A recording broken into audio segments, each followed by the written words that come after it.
인간은 사회적 관계의 총체다. 이런 말이 있죠. 우리 모두 주변 환경, 그러니까 맥락 속에서 살아가잖아요. 근데 기계, 특히 AI는 이런 맥락을 도대체 어떻게 이해하는 걸까요? 여러분이 AI한테 뭘 시킬 때 이걸 척하면 척 알아듣게 만들려면 어떻게 해야 할까요? 오늘 저희는 바로 이 컨텍스트 엔지니어링이라는 개념에 대해 좀 깊이 파고들어 보려고 합니다. 요즘 뭐 AI 에이전트 때문에 많이들 이야기하지만 사실 이게 꽤 오래된 한 20년 이상 된 분야라고 하더라고요. 기계가 우리의 어떤 상황이나 진짜 목적을 더 잘 이해하도록 이 맥락 정보를 설계하고 관리하는 그 모든 과정, 이걸 말하는 거죠. 그래서 오늘 이 분야 전문가분을 모시고 컨텍스트 엔지니어링이 정확히 무엇인지, 또 어떻게 발전해왔고 이게 왜 그렇게 중요한지 그 핵심을 좀 자세히 살펴보겠습니다. 아마 오늘 이 시간을 통해서 AI와 우리가 소통하는 방식을 좀 완전히 새로운 관점에서 보게 되실 거예요. 전문가님, 컨텍스트 엔지니어링, 요즘 참 많이 듣는 말인데요. 이게 그냥 우리가 흔히 하는 프롬프트 잘 쓰는 법, 뭐 이런 거랑은 좀 다른 개념인 거죠. 조금 쉽게 설명해 주실 수 있을까요? 자와 어떤 애플리케이션, 이 둘 사이의 상호작용과 관련된 모든 정보를 말해요. 예를 들면 뭐 사람, 장소, 시간, 아니면 사용자의 현재 감정 상태까지도 포함될 수 있는 거죠. 바로 이런 맥락 정보들을 체계적으로 모으고 또 저장하고 이걸 잘 관리해서 AI가 주어진 상황을 더 잘 이해하고 또 우리가 원하는 작업을 더 정확하게 수행하도록 돕는 거. 이 모든 기술적인 노력을 통틀어서 컨텍스트 엔지니어링이라고 부르는 겁니다. 그러니까 프롬프트 엔지니어링은 이 큰 과정 안에서 맥락을 AI에게 전달하는 하나의 방법, 뭐 그 정도로 볼 수 있겠네요. 핵심 아이디어를 좀 더 쉽게 비유를 들어볼까요? 사람은 대화할 때 상대방이 다 말 안 해도 좀 눈치껏 알아듣잖아요. 생략된 정보 같은 거요. 이게 왜 가능하냐면 우리한테는 공유하는 어떤 방대한 배경 지식, 그러니까 맥락이라는 게 있기 때문이거든요. 근데 지금의 AI는 아직 그런 눈치가 좀 부족해요. 네, 그래서 사람이 직접 AI가 알아들을 수 있게끔 맥락 정보를 잘 가공해서 뭐랄까 좀 떠먹여줘야 하는 거죠. 우리 인간의 말처럼 좀 모호하고 여러 의미를 가질 수 있는 정보, 이걸 이제 높은 엔트로피라고 하는데 이런 정보를 AI가 이해할 수 있는 명확하고 단일한 의미의 정보, 즉 낮은 엔트로피 형태로 바꿔주는 이 과정, 이게 바로 컨텍스트 엔지니어링의 어떤 본질이라고 할 수 있습니다. 그리고 이 개념이 중요한 이유가 또 있어요. 현재 우리가 아는 여러 AI 기술들 있잖아요. 이런 것들을 과거 수십 년간 이어져 온 인간 컴퓨터 상호작용, 그 HCI 연구의 연장선상에서 이해할 수 있게 해주기 때문이에요. 기술은 뭐 계속 바뀌지만 결국 본질적인 질문, 어떻게 하면 기계가 사람의 진짜 의도를 더 잘 이해하게 만들까 하는 이 근본적인 고민은 사실 똑같거든요.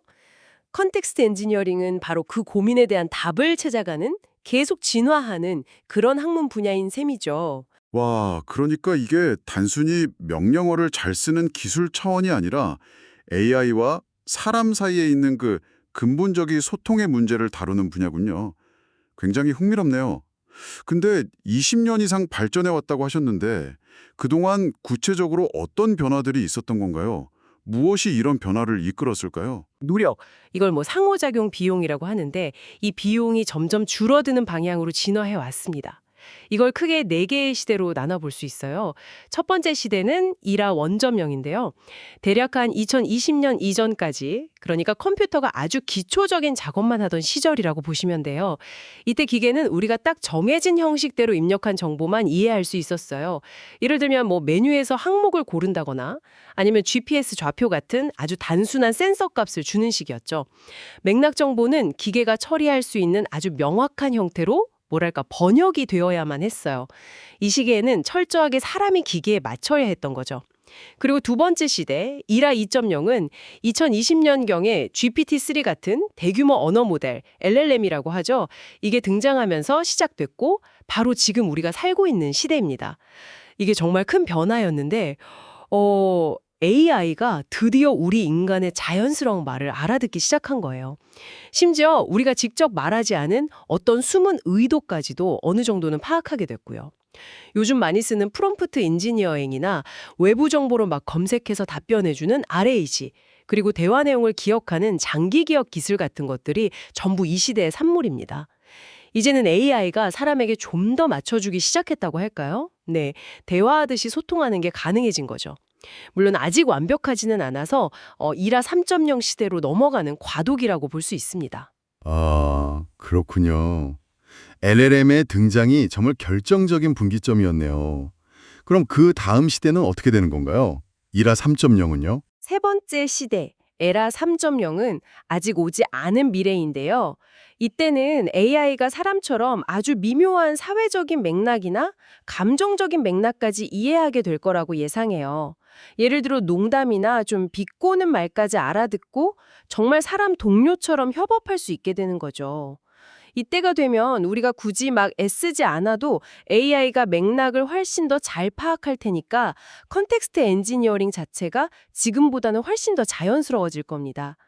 그리고 마지막 네 번째 시대, 에라 4.0은 아직은 좀 상상 속의 이야기이긴 한데요. AI가 사람보다 우리의 의도를 더 깊이 이해하는 초인간적 지능의 시대라고 할 수 있어요. 우리가 미처 생각하지 못한 어떤 필요까지 AI가 먼저 파악해서 새로운 가능성이나 통찰력을 제시해 주는 거죠. 예를 들면 그 바둑 AI 알파고가 인간 최고수에게 새로운 전략을 가르쳐 준 것처럼요. AI가 단순히 우리의 도구를 넘어서서 어떤 영감의 원천이 되는 시대? 뭐 그 정도로 생각해 볼 수 있겠네요. 와, AI 지능이 발전함에 따라서 사람하고 AI의 관계 자체가 근본적으로 변해가는 거군요. 그리고 그 과정에서 이 컨텍스트 엔지니어링의 역할도 계속 진화해왔다는 말씀이시네요. 아, 정말 흥미로운 관점입니다. 그럼 지금 우리가 있는 이 에라 2.0을 중심으로 좀 더 구체적으로 들어가서요. 실제로 컨텍스트 엔지니어링은 어떻게 하는 건지 궁금해요. 어떤 점들을 좀 중요하게 고려해야 하나요? 할 때는 크게 세 가지 단계를 거친다고 볼 수 있어요. 첫 번째는 맥락 정보를 수집하고 저장하는 단계, 두 번째는 그걸 효과적으로 관리하는 단계, 그리고 마지막으로 그렇게 관리된 정보를 사용하는 단계입니다. 먼저 컨텍스트 수집 및 저장 단계인데요. 예전 2라 1.0 때는 주로 컴퓨터나 초기 스마트폰 하나에서 키보드 입력이라든지 GPS 같은 아주 제한된 정보만 얻어서 그냥 파일 형태로 저장하는 게 일반적이었죠. 하지만 지금 2라 2.0은 훨씬 복잡해졌어요. 스마트폰은 물론이고 스마트워치, 집안의 여러 센서들, 이런 온갖 기기에서 텍스트뿐만 아니라 이미지, 음성, 센서 데이터 같은 정말 다양한 형태, 이걸 이제 멀티모달이라고 하죠. 이런 멀티모달 컨텍스트 정보를 모읍니다. 저장하는 방식도 단순히 파일이 아니라 스마트폰 내부의 DB라든지 아니면 클라우드 같은 곳에 좀 더 체계적으로 저장하는 추세고요. 이때 중요한 원칙이 두 가지 정도 있는데요. 하나는 최소 충분성의 원칙, 그러니까 꼭 필요한 정보만 효율적으로 모으자는 거고, 다른 하나는 의미론적 연속성의 원칙, 즉 단편적인 데이터 조각들이 아니라 의미 있는 이야기의 흐름으로서 맥락을 관리해야 한다는 겁니다. 아, 그러고 보니 요즘 코드 짜주는 AI들 있잖아요. 그런 거 보면 예전에 작업하던 내용을 기억했다가 다음번에 이어서 작업해주기도 하던데. 예를 들어서 그 클로드 코드 같은 AI가 작업 상태를 따로 저장해뒀다가 다시 불러오는 식으로요. 이게 바로 방금 말씀하신 맥락 저장의 좋은 예시가 될 수 있겠네요. 이게 바로 다음 단계인 컨텍스트 관리입니다. 단순히 모아두기만 하면 나중에 정보의 홍수 속에서 길을 잃기 쉽거든요. 예를 들어 텍스트 대화 기록 같은 경우 그냥 시간 순서대로 쭉 쌓아두는 게 가장 간단하긴 하지만 나중에 특정 정보를 찾기가 좀 어렵죠. 그래서 어떤 대화의 목표라든지 중요한 결정 같은 태그를 붙이기도 하고 아니면 아예 질문, 답변 형식으로 바꿔서 저장하기도 하고 혹은 노트 필기처럼 계층 구조로 정리하기도 해요. 각각 장단점이 있어서 상황에 맞게 쓰는 거죠. 그리고 텍스트뿐만 아니라 이미지나 음성 같은 다양한 형태의 데이터, 즉 멀티모달 데이터를 함께 다루는 것도 요즘엔 아주 중요해요. 서로 다른 종류의 정보를 AI가 함께 이해하게 만들어야 하니까요. 예를 들면 각 데이터를 의미 벡터라는 어떤 수학적인 형태로 바꿔서 서로 얼마나 비슷한 의미인지 비교하게 하거나 아니면 AI 모델 내부에 있는 그 어텐션 메커니즘이라는 걸 활용해서 텍스트 정보와 이미지 속의 관련 내용을 서로 연결시키는 등의 기술을 사용합니다. 이렇게 모으고 처리한 컨텍스트를 잘 조직화하는 것도 중요해요. 우리 뇌가 단기 기억이랑 장기 기억을 나눠서 쓰는 것처럼요. 자주 쓰거나 최신 정보는 AI가 빨리 꺼내 쓸 수 있는 곳에 마치 컴퓨터의 램처럼요. 그리고 중요하지만 가끔 쓰는 정보는 따로 보관하는 하드디스크처럼요. 이런 식의 계층적 메모리 구조를 많이 사용합니다. 예를 들어 리드 리서처라는 연구 보조 AI는 긴 연구 계획 같은 중요한 정보를 연구 메모리에 저장해두고 필요할 때 참고한다고 해요. 오, 마치 컴퓨터 메모리처럼 AI도 기억을 관리하는 거군요. 신기하네요. 그렇죠. 또 컨텍스트 격리라는 개념도 있어요. 이게 뭐냐면 하나의 AI가 여러 가지 다른 일을 할 때 예를 들어 코드 분석, 코드 실행, 결과 검증 같은 각각 다른 작업을 하는 하위 에이전트들에게 각자 필요한 최소한의 정보만 딱 주는 거예요. 마치 회사에서 부서별로 필요한 서류만 공유하는 것과 비슷하다고 할까요? 이렇게 하면 한쪽에서 오류가 나더라도 다른 쪽에 영향을 주는 걸 막아서 전체 시스템이 좀 더 안정적으로 돌아가게 할 수 있습니다. 클로드 코드가 이런 방식을 쓴다고 알려져 있고요. 이때 큰 정보 덩어리는 밖에 그대로 두고 그 정보가 어디 있는지 알려주는 가벼운 참조 정보만 AI에게 전달하는 기법도 쓰이고요. 그리고 정말 중요한 과정이 바로 컨텍스트 추상화, 다른 말로 셀프 베이킹이라고도 부르는데요. 이건 그냥 날것의 데이터 원시 컨텍스트를 그냥 쌓아두는 게 아니라 AI 스스로 이 정보들을 요약하거나 구조화해서 더 의미 있는 지식으로 만들어가는 과정이에요.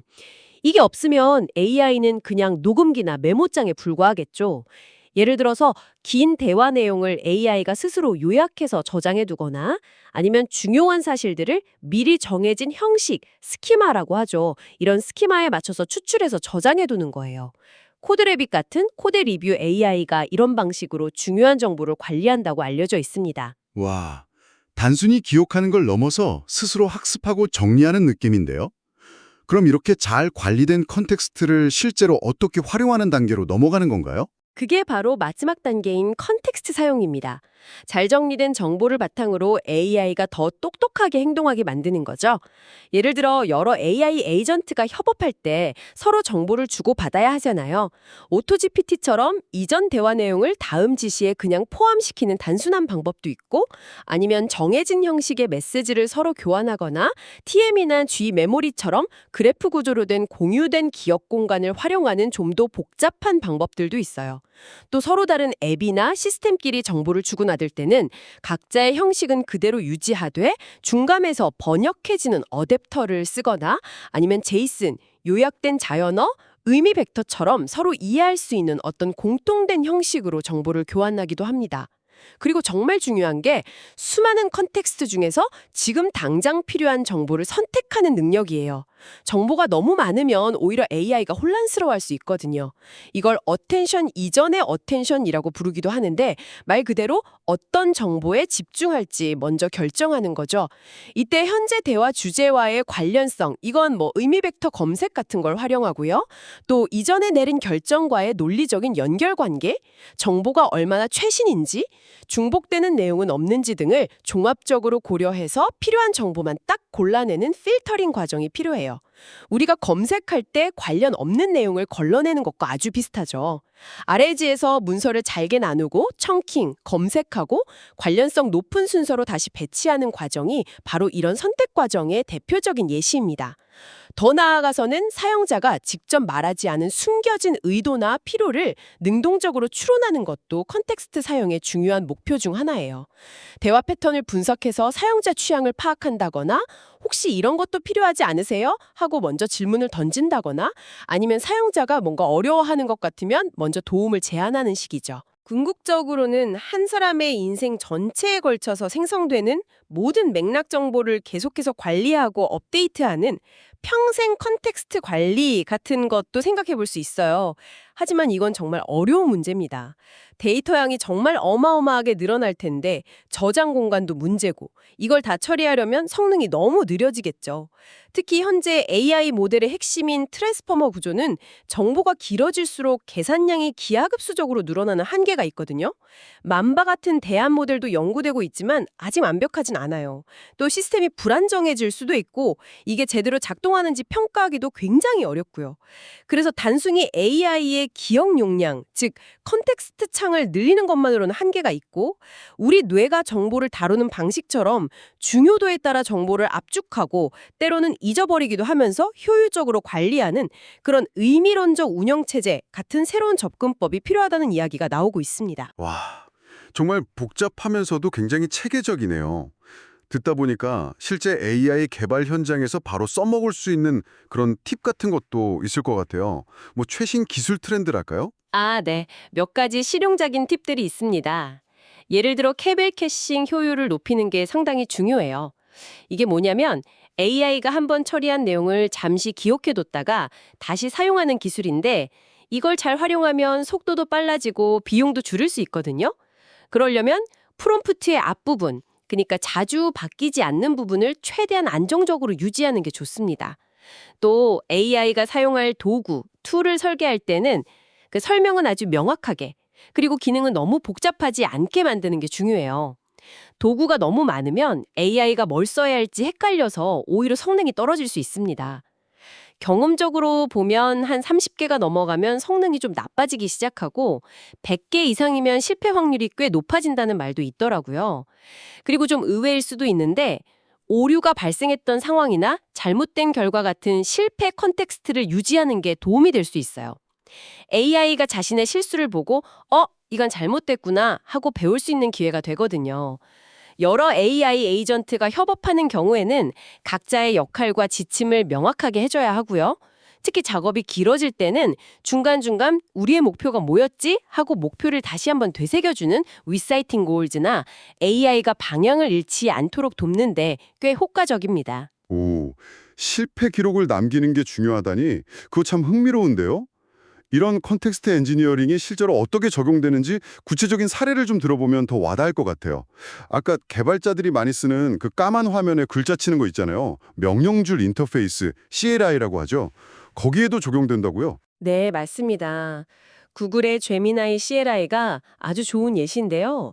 이 도구는 프로젝트 폴더 안에 gemini.md라는 파일을 만들어서 그 안에 프로젝트 배경 정보라든지 자주 쓰는 명령어, 코딩 규칙 같은 걸 미리 적어둘 수가 있어요. 그리고 파일 시스템의 계층 구조를 활용해서 예를 들어 상위 폴더에 있는 설정과 하위 폴더에 있는 설정을 함께 반영하는 식으로 맥락을 관리합니다. CLI를 켤 때 이런 고정된 정보를 먼저 불러오고 사용자와 대화하면서 쌓이는 내용들은 동적인 맥락으로 계속 추가하죠. 대화가 너무 길어지면 AI가 알아서 요약해서 관리하기도 하고요. 또 다른 예로는 딥 리서치 에이전트 같은 걸 들 수 있어요. 통해이 딥 리서치 같은 서비스가 있는데 복잡하고 딱 떨어지는 정답이 없는 질문, 예를 들어 기후변화가 특정 산업에 미칠 장기적인 영향은 무엇인가 같은 질문에 답하기 위해서 웹 검색, 정보 요약, 추가 지문 생성, 여러 증거 종합 같은 과정을 여러 번 반복 수행해요. 이 과정에서 정보가 엄청나게 쌓이는데 이걸 AI가 다 기억할 순 없으니까 주기적으로 지금까지 진행된 내용들을 요약한 컨텍스트 스냅샷이라는 걸 만들어요. 그리고 다음 단계는 이 스냅샷을 바탕으로 진행하는 거죠. 이렇게 해서 AI의 제한된 기억력, 즉 컨텍스트 창의 한계를 넘어서서 긴 호흡의 연구를 수행할 수 있게 됩니다. 아, 스냅샷을 찍어서 기억을 이어간다니 정말 영리한 방법이네요. 조금 더 미래적인 기술로는 뇌 컴퓨터 인터페이스, BCI도 컨텍스트 엔지니어링 관점에서 볼 수 있어요. BCI는 뇌파 같은 신호를 직접 읽어서 사용자가 지금 얼마나 집중하고 있는지, 기분은 어떤지, 피곤하진 않은지 같은 사용자의 내면 상태를 파악할 수 있거든요. 물론 아직 초기 기술이고 넘어야 할 산이 많지만 사용자의 겉으로 드러난 행동뿐만 아니라 그 내적인 상태까지도 맥락으로 활용할 수 있는 가능성을 보여주는 거죠. 훨씬 더 풍부하고 정확한 컨텍스트 수집이 가능해질 수 있다는 점에서 아주 흥미로운 방향이라고 할 수 있습니다. 이야, 정말 다양한 분야에서 그리고 생각보다 훨씬 깊은 수준에서 이 컨텍스트 엔지니어링이라는 게 활용되고 있군요. 그런데 이렇게 중요한 기술인데도 여전히 어려운 점들이 많다고 하셨잖아요. 구체적으로 어떤 과제들이 좀 남아 있을까요? 네, 아직 해결해야 할 과제들이 많습니다. 몇 가지 핵심적인 어려움을 꼽아보자면요. 첫째는 여전히 맥락을 수집하는 것 자체가 쉽지 않다는 점이에요. 많은 경우 사용자가 일일이 말이나 글로 설명해 주어야 해서 좀 번거롭고 비효율적이죠. BCI 같은 기술이 발전하면 좀 나아질 수도 있겠지만 아직은요.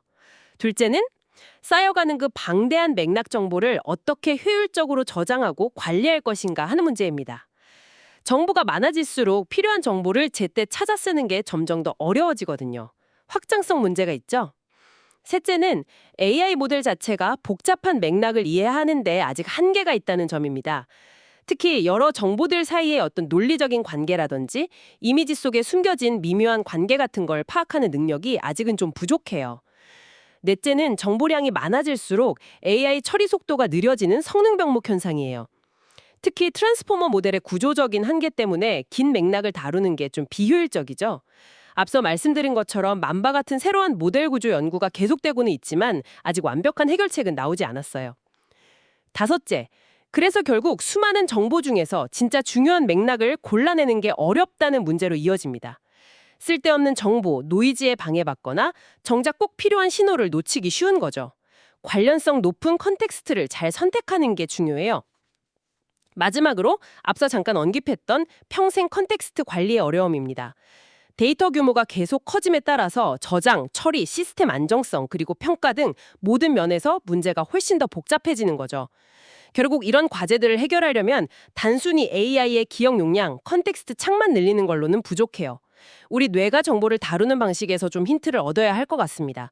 모든 걸 다 기억하는 게 아니라 중요도에 따라서 정보를 요약하고 압축하고 때로는 과감하게 잊어버리면서 이걸 지식으로 만들어가는 과정이 필요하거든요. 이런 능동적인 컨텍스트 관리 시스템, 이른바 의미론적 운영체제 같은 좀 더 근본적인 혁신이 필요하다고 봅니다. 정말 깊이 파봤네요. 이게 그냥 요즘 뜨는 어떤 기술 용어가 아니라 AI 진행이 발전하면서 함께 진화해온 아주 근본적이고 체계적인 분야라는 걸 확실히 알게 됐습니다. 맞습니다. 컨텍스트 엔지니어링은 AI를 정말 우리에게 유용한 존재로 만들고 또 우리가 원하는 방향으로 잘 작동하게 하는데 꼭 필요한 기술이에요. 앞으로 AI가 단순히 주어진 맥락을 이해하는 걸 넘어서서 스스로 필요한 맥락을 찾아내고 심지어는 만들어내는 수준까지 발전한다면 인간과 AI의 관계는 지금과는 또 완전히 다른 모습이 될 겁니다. 처음에 인용했던 인간은 사회적 관계의 총체라는 말처럼요. 어쩌면 미래에는 우리가 디지털 세상에 남긴 수많은 흔적들, 즉 디지털 컨텍스트가 우리 자신을 정의하는 또 다른 중요한 부분이 될지도 몰라요. 개인은 그들의 컨텍스트의 합이다라는 말이 AI 시대에는 정말 새로운 의미로 다가올 수도 있겠죠. 네, 정말 많은 생각을 하게 되는 그런 마무리네요. 오늘 심층적인 분석 정말 감사했습니다. 다음 시간에도 저희는 또 흥미로운 지식 탐구로 다시 찾아뵙겠습니다.